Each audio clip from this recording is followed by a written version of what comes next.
Bring in show music, please. Hi, I'm CNBC producer Katie Kramer. Today on Squawk Pod. A fresh trade deal reached. A U.S. and EU agreement that imposes a 15% tariff on European goods. The big question, of course, is now what comes next. We head to Stockholm with Eamon Javers on the ground for the U.S.-China negotiations. The scale of the U.S.-China relationship and its impact for the global economy is such a different order of magnitude. And U.S. Trade Representative Jamieson Greer joins us on this new transatlantic framework. This is how you get rid of trade deficits. It's how you create a manufacturing boom. The Federal Reserve meets this week amid rising pressure from many parts of the Trump administration to lower interest rates. Former Fed Vice Chair Roger Ferguson says when it comes to inflation, a key part of the Fed's job, the voting committee has a tricky decision ahead. You have to be very careful because the possibility of a bad cycle, I think, is maybe a little more present than the Secretary of the Treasury would like to admit. Plus, the rest of today's news that got us squawking, like Tesla's new deal on chips, the kiss cam moment that led to a viral ad, and the Department of Government Efficiency still shaking things up thanks to AI. I've been using AI like crazy recently. I get impressed and then I get unimpressed. It's Monday, July 28th. Squawk Pod begins right now. Stand Becky by in 3, 2, 1. Cue it, please. Good morning, everybody. Welcome to Squawk Box right here on CNBC. We're live from the NASDAQ market site in Times Square. I'm Becky Quick, along with Joe Kernen and Andrew Ross Sorkin. The U.S. And the EU reaching a framework trade agreement just a few days before punitive U.S. tariffs were set to snap into place. The U.S. will place a 15% import tariff on most goods from the EU. The EU planning to invest hundreds of billions of dollars in the U.S. and ramp up purchases of U.S. energy and military equipment. Here's President Trump on all of this yesterday. I think it's great that we made a deal today instead of playing games and maybe not making a deal at all. I think it's, I'm going to let you say, but I think it's the biggest deal ever made. Thank you very much. Congratulations. European Commission president telling reporters that the deal with the U.S. was, quote, the best we could get. She said neither side would tariff aircraft, certain chemicals, and generic drugs. Also, semiconductor equipment not on that list. Many details, though, still do remain to be hammered out, including on spirits and potentially on steel and aluminum. And the big question, of course, is now what comes next in terms of the next trade deals. China. Yeah. Well, China's the biggie, but you still got India and so many others. I'm surprised we've made as much progress as we have. Japan and it could force others' hands to not, be the last one resisting. We didn't have, it's higher tariffs. It's going to cost more. It's going to cost more. The Wall Street Journal, by the way, says it's going to cost more. It's going to cost for more. Consumers, too. Also, by the way, doesn't touch on so many of the things that he talked about with Europe, meaning digital taxes for big tech, right. How you deal with pharmaceuticals. There's a whole list of things that he's been complaining. The things that could be good, and we can definitely find things on, critics will find certain things and proponents will find certain things. Maybe some stuff people would rather make it here. Maybe there's a little bit of onshoring that comes from it. The 15% that we get, you can say the corporations or consumers pay it. You're still going to get it. That money's still going to, people want to tax corporations. I don't know if the Treasury, you mean? Yeah, you're going to get, it's going to continue, money will continue to come. And I think it's going to open up some markets for our people to sell stuff into those 27 countries in the EU. On the other side, it could be inflationary. We'll see. Let's get to the other big trade story today. Treasury Secretary Scott Bessent resuming talks with his Chinese counterparts on a potential deal with the U.S. Eamon Javers, really? It's in Stockholm, Sweden. Well, isn't that nice? And he joins us now. Good morning, Eamon. Beautiful city. Good morning, Joe. Yeah, it is a beautiful city. Somebody had to throw themselves on the grenade to get this assignment, so I volunteered for it. Look, high stakes in Stockholm today. It's been a bumpy ride, as you guys know, getting here so far. You remember back in May, we had those negotiations in Geneva, and just a couple of days after a deal was announced there, we saw both sides accuse each other of violating the terms of the agreement. So we were sort of back to square one in London in June. That's where we got that temporary deal, and that deal was for 55% 20% tariffs from the U.S., 10% tariffs from the Chinese. The deal also included U.S. access to rare earth minerals and Chinese access to U.S. universities. That deal, though, was temporary. The deadline was August 12th. So the big question here in Stockholm, guys, is whether they can kick that can down the road, extend that deadline perhaps another 90 days. The expectation here is that they will do that, but there's a whole bunch of other things on the table here, including potentially the idea of the fate of TikTok. Is that in this negotiation? Is that not part of this track? We don't know for sure. Also, Chinese purchases of Iranian and Russian oil, that's possibly on the table for discussion. Don't know for sure where that will land as well. And then the big question, guys, is a Trump-Xi Jinping meeting. Whether that could happen as early as October. Secretary Bessent has said it's definitely not happening before the Labor Day holiday in the U.S., but could it happen after that? That seems to be in the air here, at least in Stockholm, as these two sides come to negotiate. They're going to be meeting at the Prime Minister's house here in Stockholm. It's the Rosenbad. It's just here to my right. We expect the delegations to arrive momentarily. Haven't seen much movement so far throughout the throughout the morning, but we'll keep our eyes open for that, guys, as we expect both sides to meet for a session that could last as late as midnight. That's how late they went in London a month ago. So we'll see what they do here in Stockholm, guys. Back over to you. One gets done immediately. You're called into action on the next one now. What do you think that? I've seen both sides of the argument. This is going to embolden China. They're going to be the one that really decides not to play ball. Others saying the writing's on the wall. You don't want to be the last person standing that's resisting a deal with the United States. It's still going to be tough, I guess, right, Eamon? It's so many things are involved. So many different. I can think of like 10 different reasons that, or at least factors that would enter into the final deal that you'd want to arrive at with China. I don't even know how you do it. It's so complicated. Yeah, and I think, it's difficult to get inside the heads of the Chinese negotiators. To the degree to which the EU deal yesterday plays into these negotiations today, you'd have to think, obviously they're aware of it.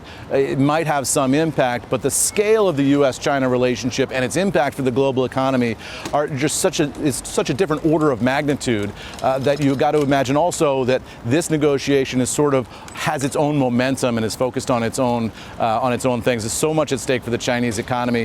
The U.S. is really asking for the Chinese to totally change their economic system. Secretary Bessent has said he wants them to be more of a consumer economy and not subsidize exports as much as they've been doing for the past generation or so. That is a huge change and a huge ask.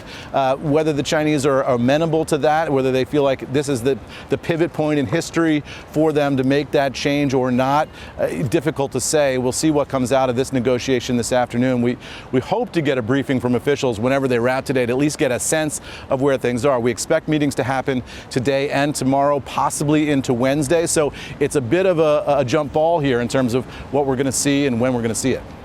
Right. All right, Eamon. So you're immersing yourself over there. What does that look like, immersing yourself in Swedish culture? Do you have a bunch of meatballs? You having meatballs every meal? What Swedish meatball?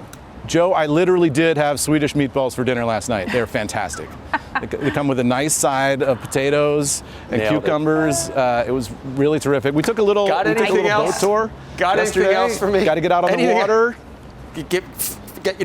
Educate the ugly American. You just got back from vacation. Got anything else? How about that mermaid out? No, that's not. That's a lot. I don't think that's here. A lot of natural blonde, I guess. No bottled blondes. I gotta say, it is a gorgeous city, and we've been sort of walking around as much as we can. We've only been here since Sunday. We flew overnight on Saturday, and so we've only been here since Sunday morning. So we've been walking around as much as we can and prepping for the day today. But it is fantastic. First time, yeah. All right, my friend. Send some. You've got an iPhone. It means that you could get pictures. You could be taking them right now. In fact, send me a few, will you? If you see something I like. Yeah, I'll send you. I'll tag you on Twitter here in a minute. What? Don't be a pervert, Sorkin. I'm talking about scenery. I didn't say anything. What are you talking about? See you later, Eamon. Thank you. See ya. Samsung reaching a more than $16 billion deal to supply semiconductors to Tesla. That's according to a Samsung regulatory filing and post by Elon Musk on X. Musk said that a Samsung factory in Texas will fabricate Tesla's A16 chip, although he didn't give a timeline for production on that.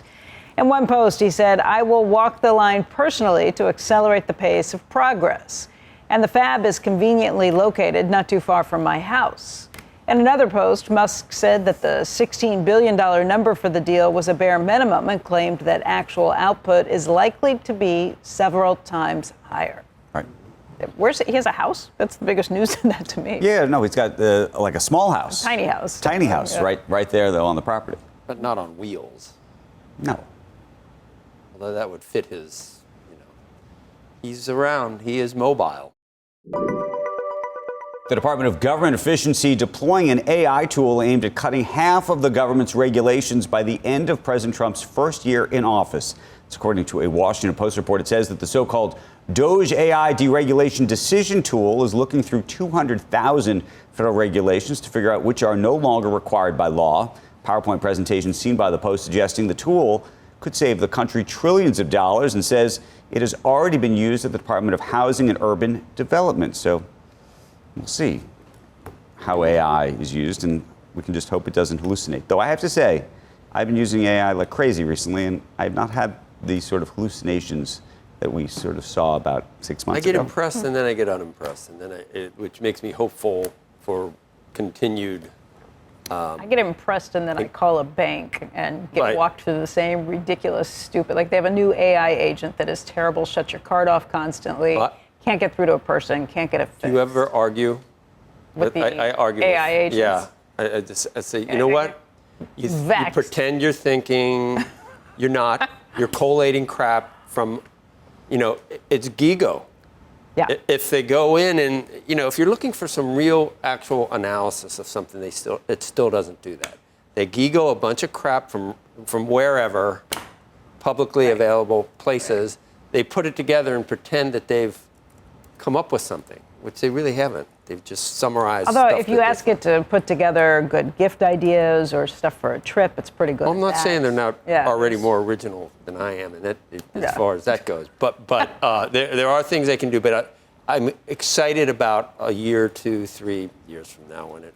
And then there's times. But I also think that some of this, like thinking you can get rid of your employees and have customer-facing things out there that are working well, I think is a little. Talking your own book here? No, I'm not talking about us. I'm talking about. Well, you can never get rid of us. I'm talking about when I very recently have dealt with a bunch of these things. We've been having this issue for the last 5 to 10 years with all the consumers, help support, which has already gone to sort of I was going to say to machine learning and other things where you're pressing the 1, 2, right? But it's not. No, I would say now this version of it though is materially better. You can get a lot more stuff done. Well, I think it's still GIGO. Like I think some of my bank in particular shuts off like things that should not be shutting off. You can't get through to a person. You can't get through the rest of it. And that's just bad management on their part. Right. But all these, it's going to get better. They're using all this power. It is getting better. All these, I think. Day by day. That company at the center of the viral Coldplay kiss cam moment, trying to make some lemonade out of lemons. Astronomer, that's the company, hired actress Gwyneth Paltrow for an ad in which she serves as a temporary spokesperson. We've been thrilled so many people have a newfound interest in data workflow automation. As for the other and Paltrow is the ex-wife of Coldplay frontman Chris Martin, who highlighted Astronomer's CEO and its chief people officer after they were featured on a kiss cam at a Coldplay concert, hugging and then ducking when the camera found them.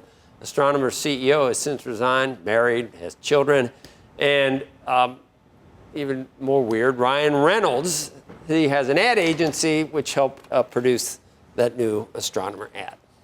Well, that ad agency is always pretty tongue-in-cheek, too. So maybe it. Right, they did the Peloton ad after that fiasco. His mobile phone the Mint ads? Ones, yeah. They do the Mint ones. His ad company does his own. Yeah. And they're always pretty tongue-in-cheek and pretty irreverent with some of the things they pull together. He hasn't done one about Blake Lively yet, but I'm waiting for that. Yeah, might be waiting for that. For a while. Tease will be next. Up next on Squawk Pod, a deal with the EU, negotiations with China. Are we fighting a trade war or avoiding one? U.S. Trade Representative Jamieson Greer joins us. It's an amazing thing for our country. For 70 years, we followed a trade policy that maybe at a certain time made sense, but ultimately the net result was other countries had higher tariffs and non-tariff barriers on the United States.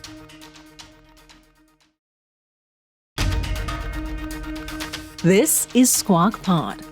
Up and Andrew, Q. You're watching Squawk Box on CNBC. I'm Andrew Ross Sorkin, along with Joe Kernen and Becky Quick. Trade negotiations with China set to resume this morning. Joining us now from Stockholm, U.S. Trade Rep Jamieson Greer. Mr. Ambassador, thank you for joining us this morning. Of course, great to be here again. How are you? Great. Do you want to look backwards or forward? We definitely want to talk about China, but we just had our own discussion about whether the Japan deal, the EU deal, whether they were net positives for both countries, net negatives, whether someone wins, someone loses, do consumers lose? Is it a good thing for the country in your view? I mean, that's obviously you think it is, but tell us why. It's an amazing thing for our country. For 70 years, we followed a trade policy that maybe at a certain time made sense, but ultimately the net result was other countries had higher tariffs and non-tariff barriers on the United States. We had a very open economy, and a lot of it resulted in offshoring of manufacturing and jobs to other countries. President Trump is now reversing that through these deals. We're essentially reaching settlements with countries that are good for them and good for us, where we get to keep some level of tariff on the country, but we also open their markets to our exports. And this is how you get rid of trade deficits. It's how you create a manufacturing boom. So these are obviously huge net positives for America and American workers. Go into some of the devil in the details for the EU deal. Is everyone going to be driving an American car now, and they're going to get rid of all the Mercedes and Porsches and Audis? How? Correct. Every single European will be driving an American vehicle. No, but they are going to be reducing their tariffs. They're going to be accepting aspects of American auto standards. They're going to be reducing their tariffs on all industrial goods shipped by the U.S. So think chemicals, medical devices, et cetera. They're going to be reducing their tariffs on a number of agricultural goods that we make here in America. And we'll be able to have a 15% tariff on the EU. And this is important because we have a $235 billion trade deficit with the EU. President von der Leyen of the European Union, she was very straightforward. She said this deal was about trying to reach balance. They acknowledged the legitimacy of the American challenge that we face as America with our trade deficit. But now we're just on a great footing to have a really good partnership with the EU, following on the heels of the big NATO win from the president a few weeks ago. This positions us to take our relationship with the EU forward in a new and a better way. Ambassador, I want to read you the Wall Street Journal's op-ed page this morning. This is their critique of the deal. They say the deal doesn't appear to address America's biggest commercial grievances with Europe, such as digital taxes, punitive regulation against U.S. tech firms, and such faux food safety rules as GMO restrictions and bans on hormones related to U.S. beef, nor does it require Europeans to pay more for drugs, one of Mr. Trump's longstanding complaints. It goes on to say that the spending that Europe's going to be enacting here in the U.S. was effectively going to happen anyway. What do you make of all of that? So the spending was not going to happen anyway. We looked at the numbers together with our European colleagues, and they invest around, their numbers around $100 billion per year. They're going to essentially double or even triple that per year over the next part of the president's term. In terms of the LNG purchases, they buy about $80 billion a year. They're going to crank that up, that and other energy purchases to about $250 billion a year. So it's obviously more and better. That's just, those are numbers, that's math. With respect to trade barriers, I mean, there are always going to be challenges with other countries, but the EU has said that they are going to work with us on things like, mutual recognition of telecommunication standards, cybersecurity. So there are our networks and network equipment can talk to each other. They're going to streamline processes for certifications for pork and for dairy. So there is a lot of technical detail in here, including some of those what we call non-tariff barriers, and that is what we're looking at, right? Standards for autos, these kinds of things. Making sure that aren't network usage fees, and that's something that some of our digital folks care a lot about. So we do cover quite a bit of ground in this agreement, and we expect it's going to have a great impact on reducing our deficit and frankly increasing U.S. exports to the European Union. Ambassador Greer, there still are a few questions just about the details. I know you all are still working some of these things out, but is it clear that there will be no additional tariffs beyond 15%, including things like pharmaceuticals and others down the road? So for example, it's 15% across the board with respect to steel. However, that's something where we want to keep working with the European Union. It's very important to the president that other countries make sure that they protect their steel markets and solve the overcapacity issues or imports from third countries that come and displace their steel. So there are certain sectors like that where we need to have further discussions with them. We know the Europeans want to, have some kind of an outcome there. Joe mentioned a few other issues of digital services, taxes, et cetera. We've been very clear with the Europeans that we want to see those removed as well. So there are certainly areas to keep working on in different sectors. We have been with you every step of the way. The administration, I guess, with what's happening with China, it looked like things were going well. Then it looked like both sides were accusing the other side of not following through on the initial framework. And then Treasury Secretary Bessent said it seems like things had turned for the better. Where do we stand right now? It's kind of a saga that we're on. Are we entering the latest round in a good position? Should we expect positive surprises, Mr. Ambassador? Well, I would say, first of all, the U.S. is in an incredible position. We've spent the past 3 months trying to reorder global trade to make sure we can get rid of these systemic imbalances that have persisted. We now have deals with the EU, Japan, and a number of partners. So we come into these negotiations with a strong hand. Our discussions with the Chinese are always cordial and constructive. This is the third round in the past 3 months. So just the fact that we're talking and we want to move forward in a positive way is its own good sign. I don't expect some kind of enormous breakthrough today. What I expect is continued monitoring and checking in on the implementation of our agreement thus far, making sure that key critical minerals are flowing between the parties and setting the groundwork for enhanced trade and balanced trade going forward. When are we going to hear about a meeting between President Xi and President Trump? Are there things happening behind the scenes that we don't know about? What can you tell us? I mean, listen, these things, there's certainly interest on both sides for the leaders to meet. They have a good relationship. They communicate with some relative frequency, and there have been discussions of having a meeting in the near future. I don't know where that'll be or specific dates, but that's certainly something that's on the agenda of both sides. We were surprised that both the EU and Japan, that the deal was done before India. Can you update us on what's happening? Are there sticking points? Is that it's been imminent for a while? We got to figure out a new word for maybe not use imminent. Yeah, you could go back and find clips of me saying we're about to have a deal with India. I think the thing to understand with India is their trade policy for a very long time has been premised on strongly protecting their domestic market. That's just how they do business over there. And the president is in a mode of wanting deals that substantially open other markets, that they open everything or near everything.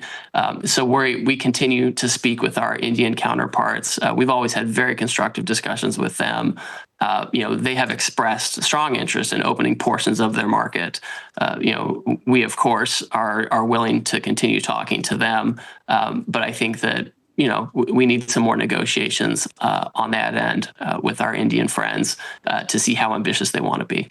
With Japan and the EU now done and other countries, do you expect, and August 1st is coming, do you expect things to start happening even more quickly? Is there could you see other countries saying, wow, we've got to get this done. We don't want to be glaringly one of the countries that has not gotten a deal yet. That probably wouldn't make the president happy. And I guess that must be a consideration, no? There are a lot of these countries that feel a lot of pressure from their home political situation, and every day I'm in conversations with many of these, trade ministers, and many of them are being very ambitious in terms of taking down tariffs and non-tariff barriers. Others less so. For me, of course, I work for President Trump, and President Trump, he's more interested in having a good deal rather than a quick deal. So in some of these instances, we will wait and see. We'll see how ambitious countries want to be. We don't feel a necessary urgency for deals. We like to have deals. We want to have something that can help restructure trade. But we've all heard the president repeatedly say that he's happy with the tariff. He's happy to just send a letter and set a tariff as opposed to having a deal. So there are plenty of countries who are interested. And we review these options with the president all the time, and he's really weighing what's going to be the best way to get at this deficit and to instigate reshoring. Will it just be a flat tariff, or will it be some other kind of arrangement? So you could have more deals, but again, it's not something that we don't feel under pressure to have more deals. I'll put it that way. You probably stay in your lane, and maybe somebody else, maybe the Treasury Secretary would be a better person to ask. But there has been a real lack of the negative predictions. We haven't seen a lot of these things come true on either hurting the consumer, the economy, growth, or inflation. Is it coming? Is it right around the bend? Or do you in the administration, do you all look at each other and say it's not coming at this point? We can breathe. Well, within the administration, we have always had a sense that we could execute this plan with not only minimal negative impact, but really a positive impact on the economy. Remember, in the first term, we put significant tariffs on China, and inflation went down, and unemployment went down, and real median household income went up. So we know that you can do tariffs in a way that makes sense, and that's what we've been doing. We've had tariffs in place now for several months, and we've been hearing from the haters over and over, well, it's coming, it's on its way, we're not seeing it yet. And I don't know how long they're going to be saying it. We watch this, of course. We watch it every single day. We want to make sure that the economy is really humming and that manufacturing starts to boom. But I think that we've seen the market bake in a lot of these tariffs and tariff expectations, and we're seeing supply chains start to shift in a way that's good for America and American workers, and we expect that to continue. You watch inflation readings, potential for inflation readings every day. What would happen if it did pick up? What's the response? Well, first of all, I would say I would be surprised, again, because we've had tariffs in place for so many months now. It would be somewhat odd for it to suddenly have an increase like that. The reality is we talked to the president about the economic indicators, whether it's employment, jobs, inflation, et cetera, the market, of course. So if there was some kind of negative indicator, we would talk about it and talk about what to do. We don't expect that to happen, though. All the evidence we've had so far has been positive. I like all those flags, Mr. Ambassador. Awesome. Could use more here. You have a nice one behind you. I do. But thank you. Thank you for quickly responding and coming on this morning. It was good to have you on, Mr. Ambassador. Thanks. Great to be here. Thank you. Okay. Stay tuned, because right after this break, we have a preview of this week's Federal Reserve meeting with higher stakes than usual, thanks to the dramatic and public back and forth between the president and Chairman Jay Powell. Former Vice Chair of the Fed, Roger Ferguson, joins us, and he predicts that Powell will stay his own course. I actually doubt that September is going to be the time for them to cut either. So far, the economy has held up very well.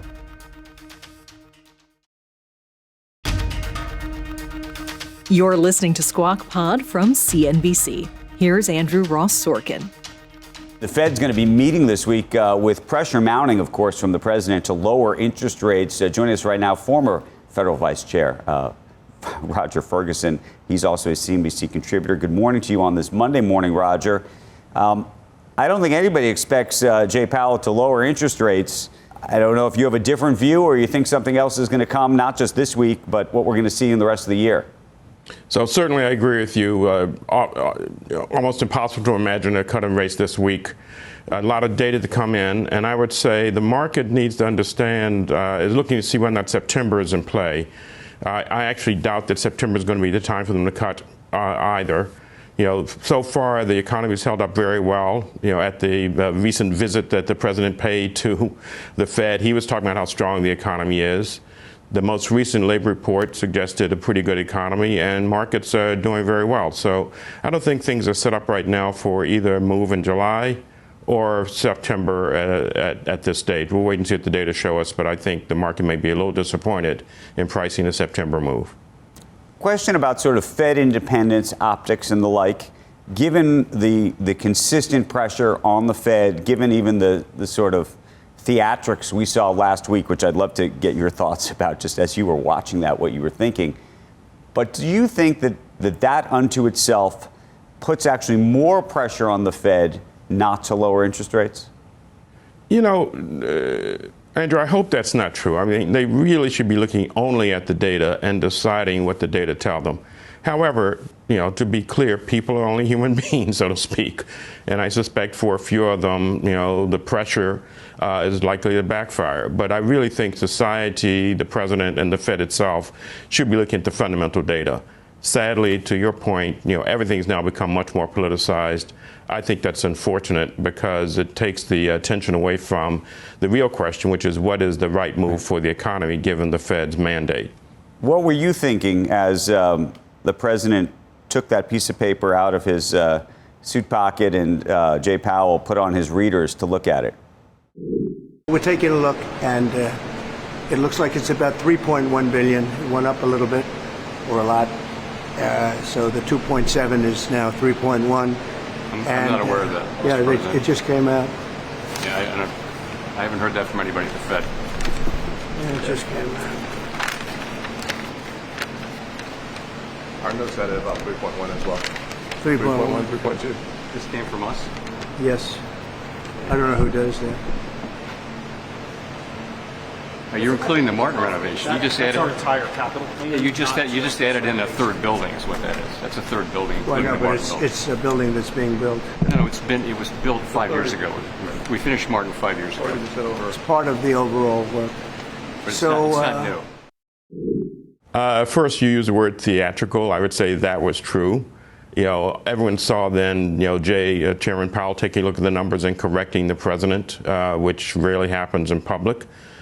So it's good to see our Fed chair is numerate, even under that kind of pressure. And finally, and most importantly, it's just part of a pressure campaign. Often that happens in private. To have it happen in public, I think, is really, risking a lot of credibility for the president himself and, in fact, for the Fed, depending on how they act. Roger, we're going to get jobs numbers later this week as well, which I think may impact, or you'd imagine would impact not, of course, this week's view of interest rates, but potentially later. There's been a divergence in terms of private payrolls coming out of ADP, which we will get on Wednesday, and then what we keep hearing from the Labor Department, though, of course, the Labor Department keeps revising its numbers down. What do you make of that divergence? Do you think we should be reading anything into it?